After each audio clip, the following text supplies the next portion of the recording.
Bob's Breakfast. Well, how's the new house going? You moved to a new house somewhere... Middle of nowhere. Okay, that one. And you've been doing it up. And you've been sorting out a greenhouse as well. So the next stage is to get some veg in there. Okay.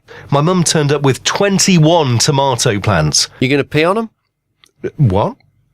Tomatoes. That's how you grow. Great. Someone listening right now, Yeah. I'm sure if it was a tomato grower, will back me up. Now, I don't grow tomatoes, but I know a little bit about everything. And the little bit I know about growing tomatoes is you got to pee on them. I'm planting Gardener's Delight on this side.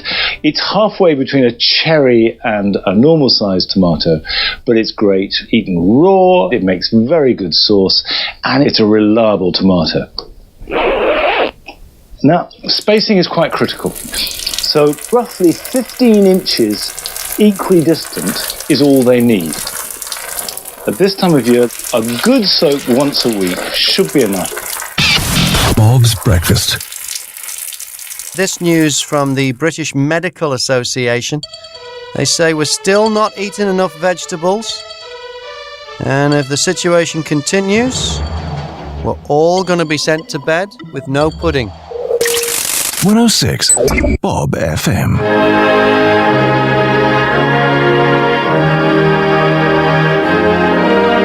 Peter, do you give a rat's bomb about the latest royal baby?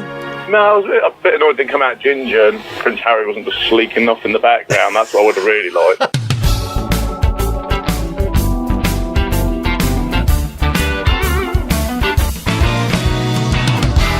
I'm Graham Mack. Latest news from Chris Hubbard. They should have seen this coming, but the opening night of Titanic The Musical had to be abandoned.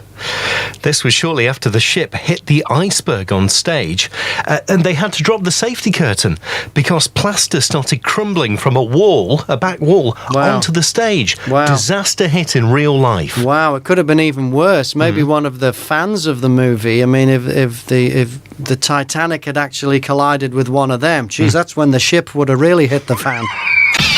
Bob's Breakfast. So who's that bloke we just heard from? Oh, the guy from the union? So he represents the teachers' union? Yeah, National Education Union. Can we just hear him again? Yeah, sure. The number of support staff is falling at precisely the point when the number of pupils in the system is increasing.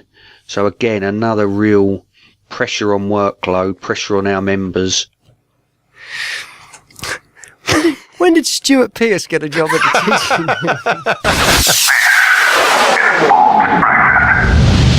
The show that can wake you up if you don't have any children. If you're looking for a new boyfriend, girlfriend, whoever it may be, have a bit of spicy food. Go treat yourself to a curry, because researchers reckon that going out for something like a vindaloo could actually boost your chances of love.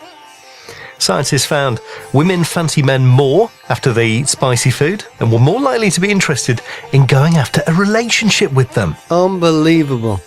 What is wrong with nature? How come nature has designed women to find men who have had spicy food more attractive? Until the moment they're trapped under the covers in a move called the Dutch oven. What's your story of miscommunication? Karen. I've had a text sent to me from my daughter's husband that wasn't intended for me. Yes, and what did it say? It wasn't too bad, actually. It was just, "Good morning, princess, how are you today?" And then he sort of went, "Oh no, that's not for you, sorry, ignore that." Oh, he sent the second text to take back what he said. Yeah, he realised what he had done, yeah. Well, when you get a text that says, "Good morning, princess," that's a nice way to start the day. Well, that's what I thought. I thought, oh, bless him, my son-in-law calling his mother-in-law a princess, yeah. But then I realised what he had done, yeah. All right, so. Okay. Hey, thanks very much, Karen. Okay, thank you. We're talking about stuck stories this morning. What's yours? John Paul. I got a pea stuck up my nose when I was a child. Did you? What happened? Why did you stick the pea up your nose? I can't remember. I didn't want to eat anymore, and I stuck one up my nose. Yeah. And then my sister was trying to get it out, and she was using a safety pin And I remember starting bleeding, and everyone starting, and I was starting to get worried, and then someone made me laugh. Mm. And when I laughed, it come out. Right, okay. So it was a happy ending. There's no hospital or fire brigade involved in that one. No. Hospital, no. Thanks for sharing, John Paul. All right then, Graham. Cheers.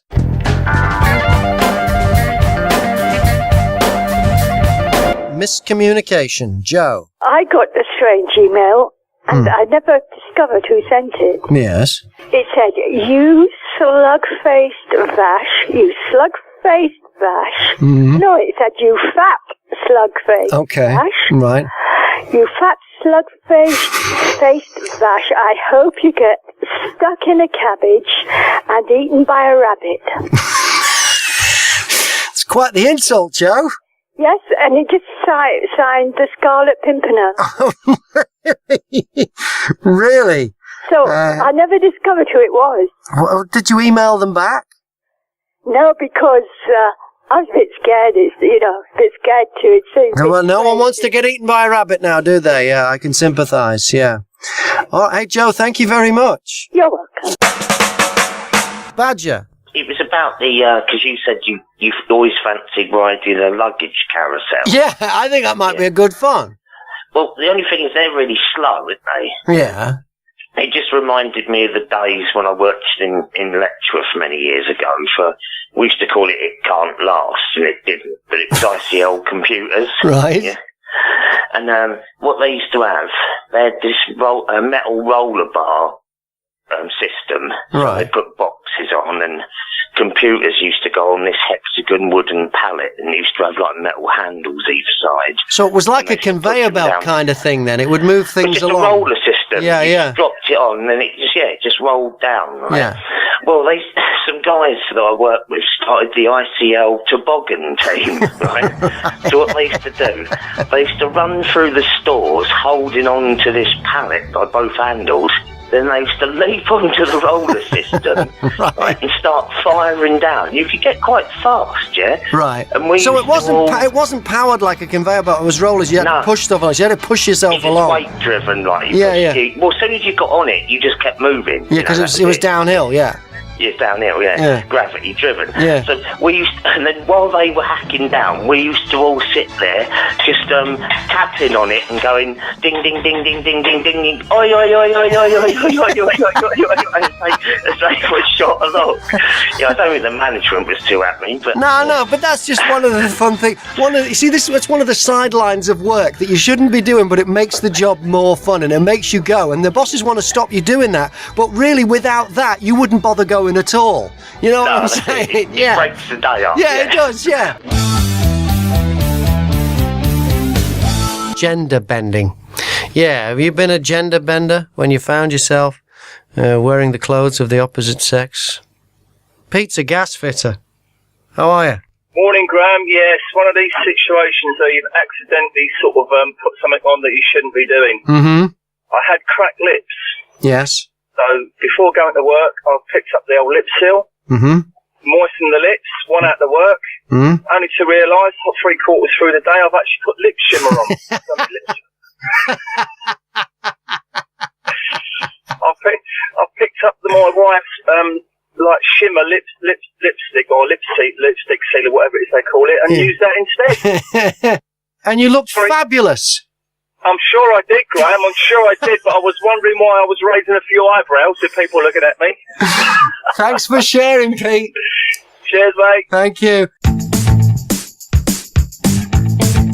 Morning, Chris. Oh, it's about your miscommunication. I'll probably drop myself in it here, but it's the wonders of when you first get a smartphone. Mm-hmm. And you realise that you're out of the office and you're in the middle of two separate text conversations. Yeah. One with your wife. Yeah. And one with your client. Mm-hmm. With regards to a problem with a contract. Right. And it basically ended up where I got the two muddled up. Yeah. As I was replying back and forth. Mm-hmm. And I ended up sending the client at County Hall lots of love and kisses. And my wife an explanation of latent defects on a roofing contract. Did you manage to straighten everything out in the end? I sent a few emails and ducked for a couple of days. Beyond that, hopefully it went quiet and nobody remembers now. But I'm sure they will after this. All right. Thanks for sharing, Chris. Thanks for being brave. My pleasure, Graham. Thank you. Woolly mammoths could be making a comeback. Really? Yeah. This guy. Do we miss them? Well, it was a long time ago. Do we want an animal that has evolved to cope with the Ice Age in a world where we're coping with global warming? It doesn't make sense, does it? No. Well, this scientist reckons that they're actually going to clone them from the DNA that they've got from millions of years ago. You mean of all the extinct species? And I think there's an epidemic now because we had the northern white rhino went extinct a couple of weeks ago, wasn't it? It was the last one. Or no, there are 2 left, but they're both females. Yeah. So they're going to go. What would those females be thinking? There are 2 in the world of northern white rhino. What must they be thinking right now? Oh, have you heard? What? They're going to clone a woolly mammoth and bring one of them back. Oh yeah? What about a male northern white rhino while you're at it? What's your story about your neighbours? Sarah. I used to live in Stevenage. Yeah. So we've had some quite outrageous neighbours. How do you mean outrageous? Lots of being intimate, loudly. Noisy. Yeah. Okay. And what? Yeah, very, very noisy. Oh, really? Now, indoors? Indoors and outdoors. Oh, wait a minute. Outdoors? Where? Yeah. So we lived in Bedwell in Stevenage. And we just had some. I think they were young. Yes, and in love. In love, obviously. Yes. So they were just like that all the time, basically. Oh my goodness! Indoors, outdoors, it made no difference. Outdoors, to a point where we were having to, literally shout, "Will you just stop, please?" Really? Quite uncomfortable. Nearly chucked a bucket of water over them. Yeah. And the garden, because we live in a terrace. Yes. So it's not exactly, shall we say, it's kind of on display. Oh my goodness. And it was all going on, the full Monty. Yeah. Oh my goodness. Oh dear, jeez. Well, wow. Bob. What are you up to today, Amanda? Gardening at the moment. Gardening? Why, what's happened? Gardening. Why, is it community service or something? No, people, gardening is seen as a punishment for people who have, committed minor offences. I don't know why you would choose. I work in that line of work, funnily enough. Well, how about that? Well, you know that community service is often gardening, landscaping, that kind of thing. Why have you chosen to do something that is considered a punishment? Because the garden needs sorting out after the winter. It's an utter mess. Okay. So I've been weeding and digging and doing a bit each day. Yeah. Oh, what a nuisance. It is. No, isn't it? And how often do you appreciate the beauty of the garden? Do you go out there much? Oh, I do like to go out there, yeah. Yeah, well, I don't like going outside, so I don't have a garden. Oh, okay. I don't like the great outdoors. I think the great indoors is much nicer. You can control the temperature. Yeah, you can control who's in that environment. What's that? It certainly is in the winter, the great indoors. It's good in the summer as well. It's too hot out there. You get sunburnt. And then there's the insects and everything. There's nothing to like about outside. Inside is way better. All right, thanks, Amanda. Well, have fun with your punishment. I don't know what you did wrong, but hopefully you've learned your lesson. Probably. Okay, then. See ya. Thank you. Bye. Bob. I almost shouted something embarrassing in Asda yesterday. Really? As I walked in, there's a lady carrying some shopping and some clothes she'd bought. Mm-hmm. And she's in the queue at the checkout.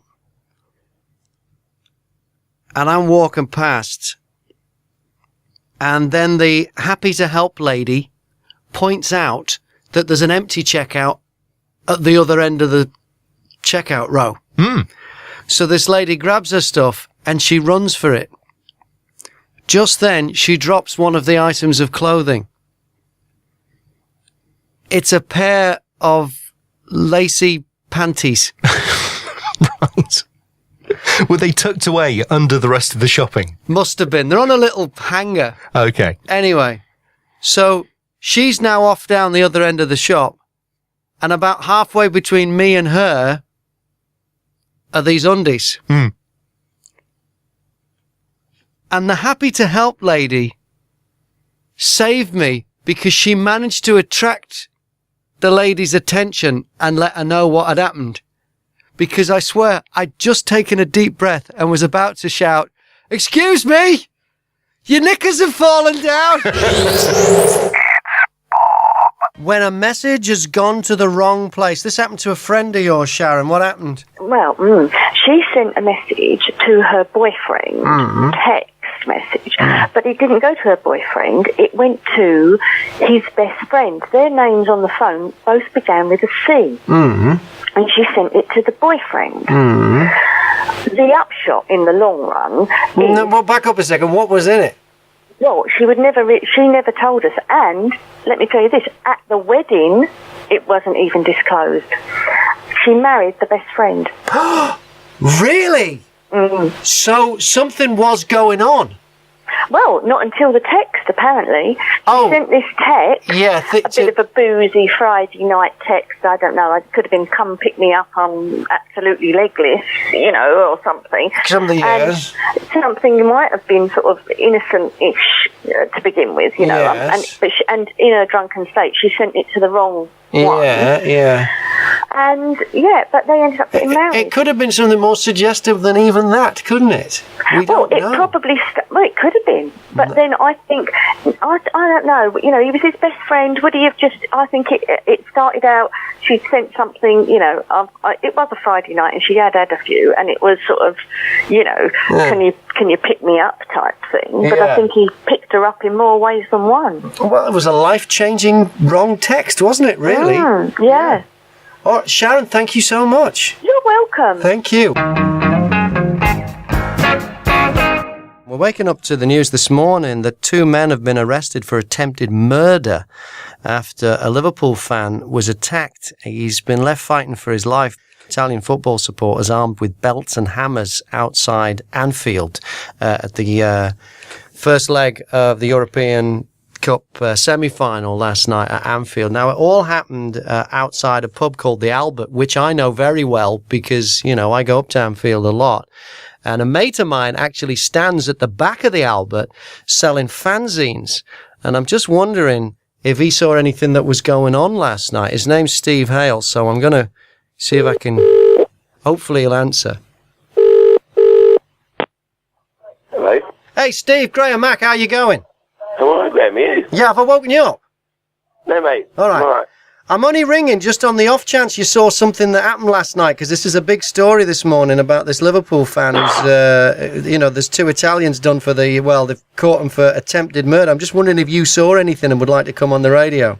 I didn't see it, I heard it, because I was selling the fanzine at the back of the Albert. Yes. And there was an almighty roar. Yeah. And then everybody went running down towards Walton Beck Road, down that, there's like a, I call it a Twitcher, the one know what Twitcher is, will they, on your radio? Yeah. Everybody went running down the alley. Yeah. And then all you could hear was police sirens.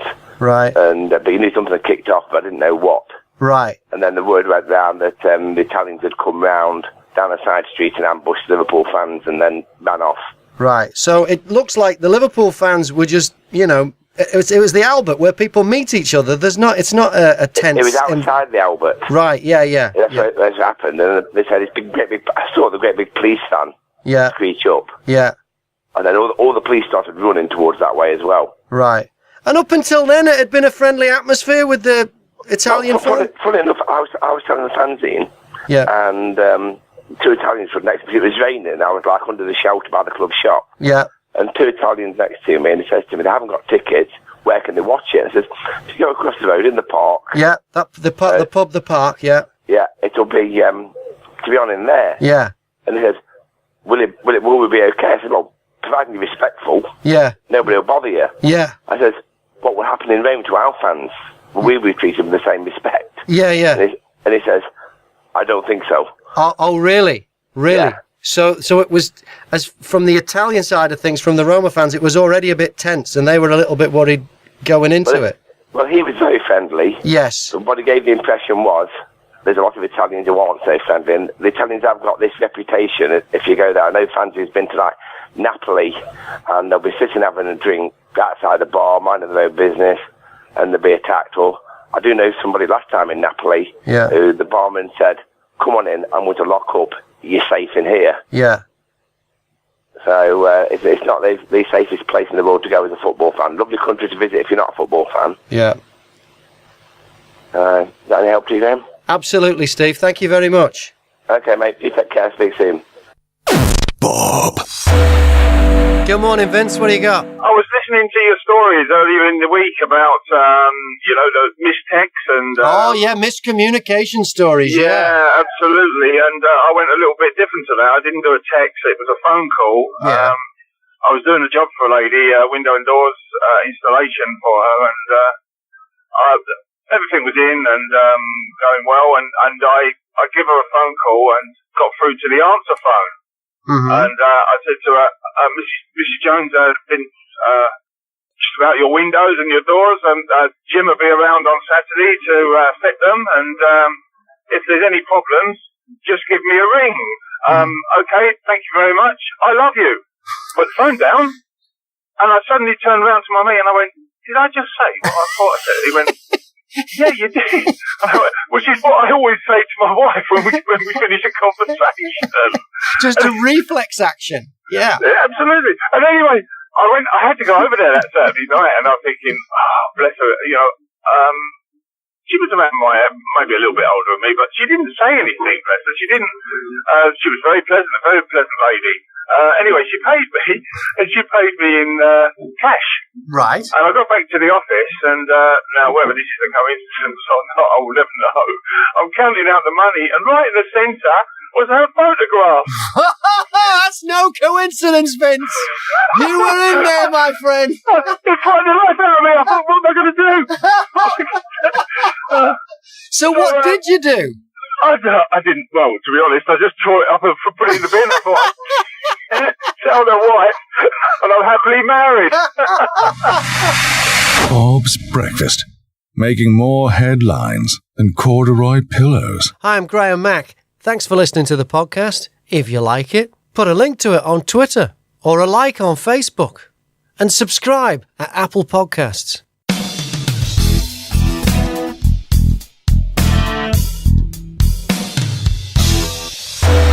I've come up with another brilliant business idea. Excellent. We've had loads of them this week. Yeah. My last one was the suitcase rental. Yes. In case you missed this, I was talking about how you store suitcases under the bed and on top of the wardrobe and whatever. You hardly ever use them. Wouldn't it be great if you could just rent them?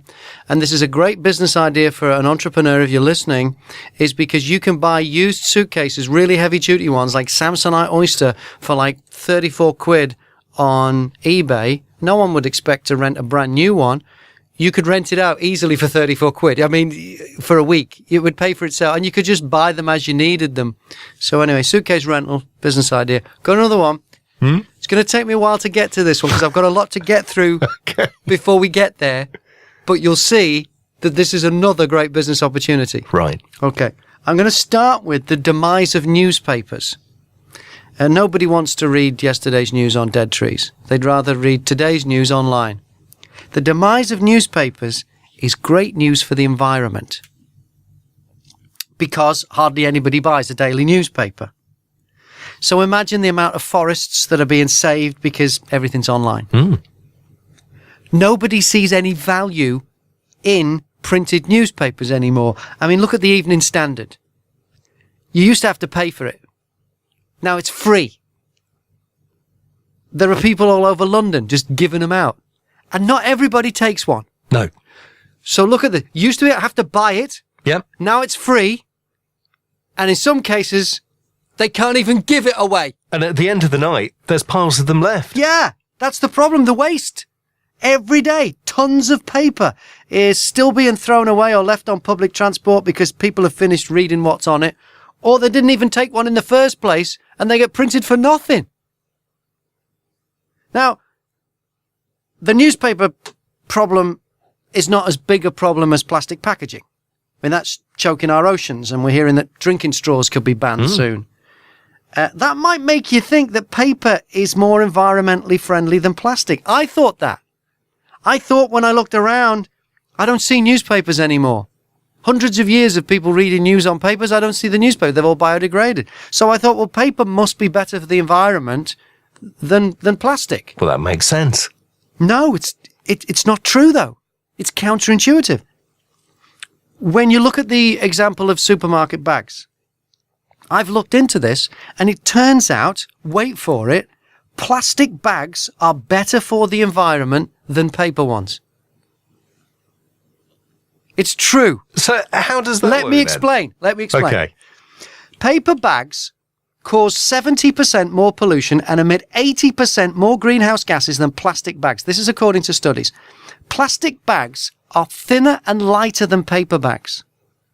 So it takes more fossil fuels to transport the paper bags. Making the paper means chopping down trees, and those trees could be absorbing carbon dioxide. And the making of a plastic bag, the process of making a plastic bag, is way more environmentally friendly than making a paper bag. To make a paper bag, you need 20 times more water, and a paper bag actually consumes 4 times as much energy in the process to produce it than a plastic bag does. Don't get me wrong, plastic's a huge problem. It's made from non-renewable energy sources. It causes a danger to wildlife who mistake it for food or get caught up in it when it hasn't been disposed of properly.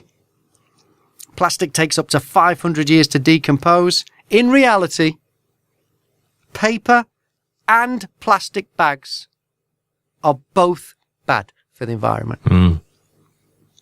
So, is the next best solution biodegradable plastic? Well, this is what I would have thought. We've talked about this a lot, You haven't we? did.